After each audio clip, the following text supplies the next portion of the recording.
In a world that is constantly throwing stuff at us, have you ever looked at someone and wondered, how do they stay so calm and strong through all of it? Well, today, we're not just going to talk about resilience. We're going to build it. We're going to dive into the actual blueprint for creating your own mental fortress, brick by brick. And this quote right here, it's everything. It's the whole foundation. See, the goal isn't to hope for an easier life, because let's be real, that's not happening. The goal is to make ourselves stronger. This is all about an inside job, forging a kind of inner strength that can handle absolutely any storm that comes your way. So, here's our game plan. Think of it like a construction project. We'll start with the unshakable premise, then we'll get into building your inner walls. After that, we'll talk about guarding the gates, then we'll tap into the power of solitude, and finally, we'll master the art of control. Ready? Let's get building. All right, first things first, we're building our inner walls. Look, before you can even think about dealing with the chaos of the outside world, you've got to make sure your own house is in order. This is where real, unshakable strength actually begins. So what are these inner walls made of? Well, it really boils down to these three foundational pillars. Number one, mastering your reactions. Number two, facing your pain. Yep, you heard that right. And number three, commanding your choices. Getting these right, this changes everything. Let's start with that first one. Think about your emotional energy like it's the battery on your phone. Every time you react to some petty comment or a minor frustration, you're draining that battery. Emotionally strong people get this. They know their energy is a precious resource, and they are picky about where they spend it. They understand that sometimes the most powerful thing you can do is say nothing at all. Okay, on to our second pillar, facing your pain. Now, it's a totally human thing to do, right? We run from what hurts. We put off that tough conversation. We push down that bad memory. We ignore a hard truth. We just avoid it. And that is the trap, because the very thing you refuse to look at, that's what becomes your boss. It starts making your decisions for you, it shrinks your world, and it just sits in the back of your mind, sucking up your strength. See, avoiding the monster doesn't make it go away. It just lets it get bigger in the dark. But here's the thing. What happens if you stop running? What if you actually turn around and look that difficulty, that pain, that fear right in the eye? Well, you completely flip the script. You change the entire dynamic. And this is what happens when you do. The moment you confront it, you take its power away. You get to decide what it means. It no longer gets to define you. That's the moment you reclaim your ground. That's how you reinforce the walls of your fortress. Now this is the final piece of building those inner walls, and it is so crucial. Emotions, they're like thunderstorms. They can be intense, totally overwhelming, but they always pass. Decisions, though, decisions are like the foundation of a house. They stay. A huge piece of advice here is to never choose in the middle of chaos. Making a permanent decision based on a temporary feeling is how you end up with cracks in your own foundation. Okay, so our inner walls are getting pretty solid. Now it's time to talk about guarding the gates. I mean, what's the point of a strong fortress if you just leave the drawbridge down and let anyone and everyone wander in?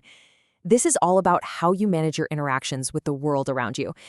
I absolutely love this idea of protected peace. Your inner calm, your boundaries, they aren't up for debate.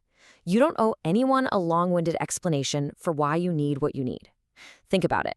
If someone gets it, they won't ask for one. And if they don't get it, no explanation in the world is going to be good enough. So your only job, it's to be the guard at your own gate, period. And that leads to this really powerful idea about letting go.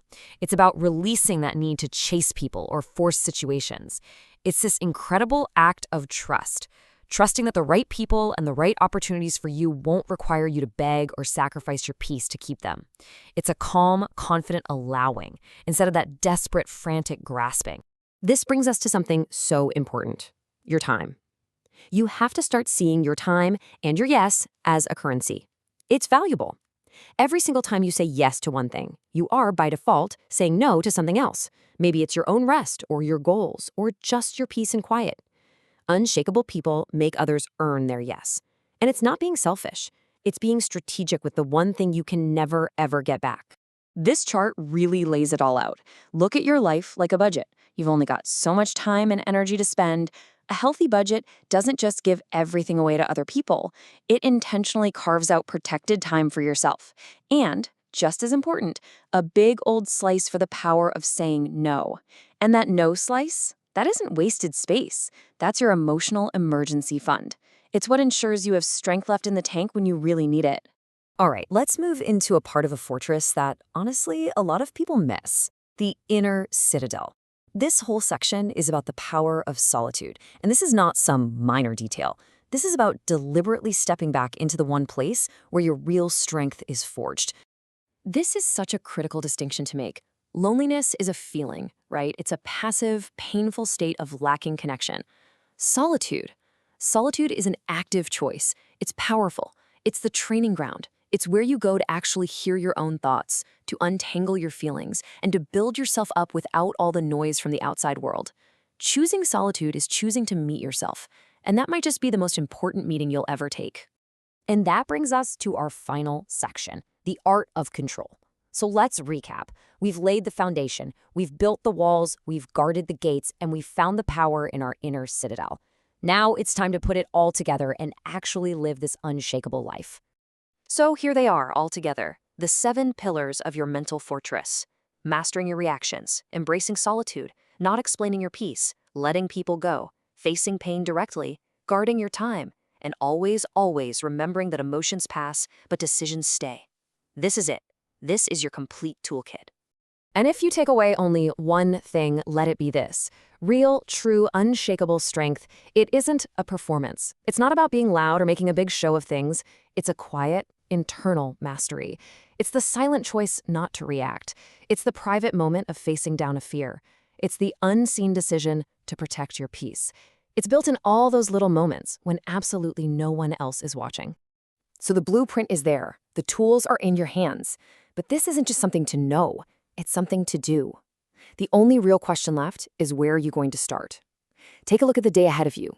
Which moment, which challenge, which quiet minute are you going to choose to be your training ground?